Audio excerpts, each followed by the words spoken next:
میں نے جیب سے ڈبیا نکالی اور کھول کر اسے دیکھا، مگر ڈبیا خالی تھی۔ میں نے ٹھنڈی سانس لے کر ڈبیا قریبی کوڑے دان میں اچھالی اور قدم آگے بڑھایا۔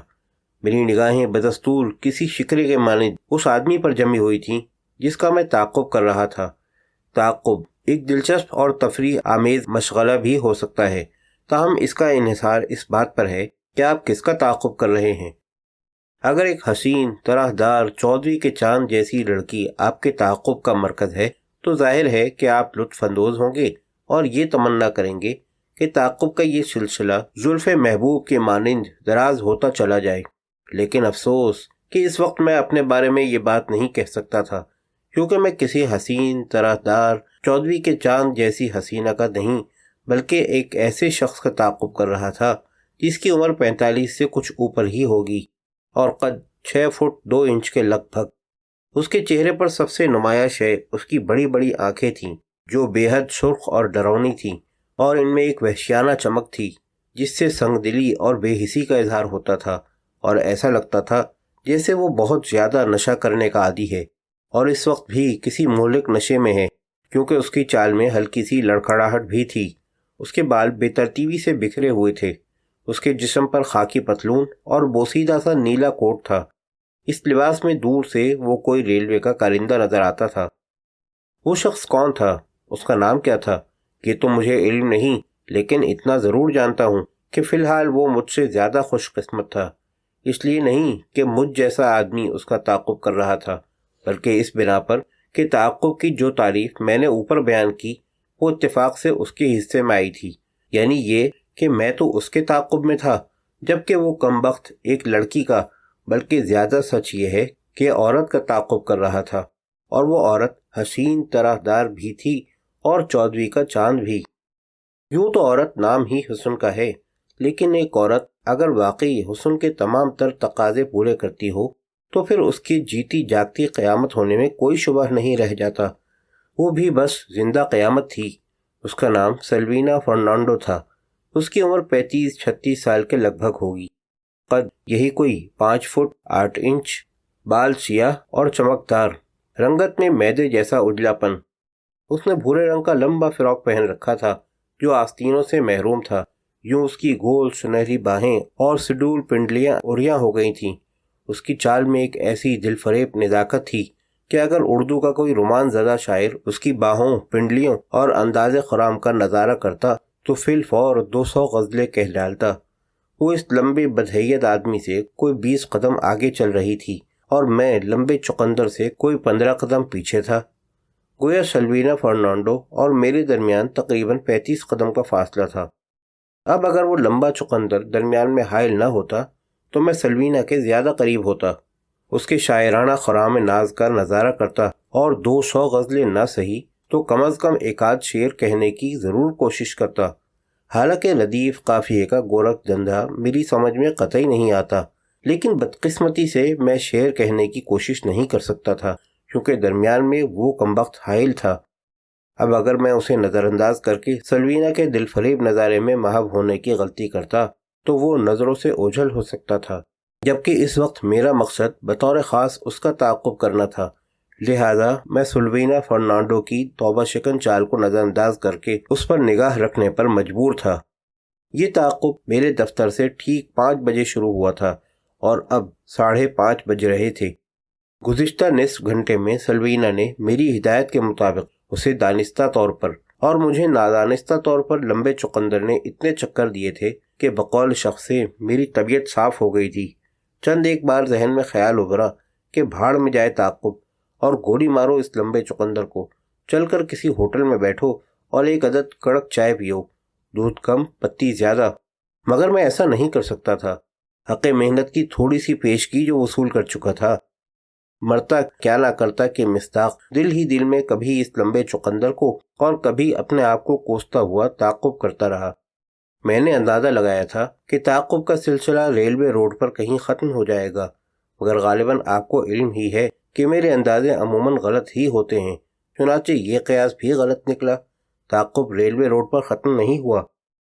آگے آگے سلوینا فرنانڈو چلتی رہی، اس کے پیچھے وہ لمبا آدمی اور لمبے آدمی کے پیچھے میں، حتیٰ کہ ریلوے اسٹیشن کا پل آ گیا۔ ہم تینوں آگے پیچھے اوپر چڑھ گئے۔ پل خاصا طویل تھا۔ قدم آگے بڑھاتے ہوئے میں نے بے دلی سے نیچے جھانکا۔ ایک گاڑی روانگی کے لیے تیار کھڑی تھی۔ پلیٹ فارم پر مسافروں کے ہجوم کا یہ عالم تھا کہ کھوپڑیوں کے سوا کچھ نظر ہی نہ آتا تھا۔ میں نے یوں ہی ذرا بے تکے پن سے سوچا کہ لوگ خواہ مخواہ سفر کی صعوبت کیوں جھیلتے ہیں، آرام سے اپنے گھر میں بیٹھیں اور ٹی وی پر ڈرامے دیکھیں تو آخر کیا حرج ہے۔ پل ختم ہوا، سلوینا نیچے اتری۔ لمبے چقندر کے پیچھے پیچھے میں بھی نیچے اترا، اور جب ریلوے اسٹیشن کی چار دیواری سے باہر نکلا تو میں نے دیکھا کہ سلوینا ایک بڑے اسٹور میں داخل ہو رہی ہے۔ ظاہر ہے کہ وہ لمبا آدمی بھی اس کے تعاقب میں اندر داخل ہوا۔ میرا اندر جانا مناسب نہیں تھا، چنانچہ میں اسٹور سے ملحقہ پان سگریٹ کی ایک دکان پر رک گیا۔ کیوں بھائی، 3 کاسل ہے؟ نہیں بابو جی، پان والے نے ذرا مہذب بن کر کہا۔ مجھے معلوم تھا 3 کاسل اس کے پاس نہیں ہوگی، چنانچہ ٹھنڈی سانس لے کر کہا، اچھا تو قینچی کی ایک ڈبیا دے دو۔ نئی ڈبیا لے کر میں نے ایک سگریٹ سلگائی اور انتظار کرنا شروع کیا۔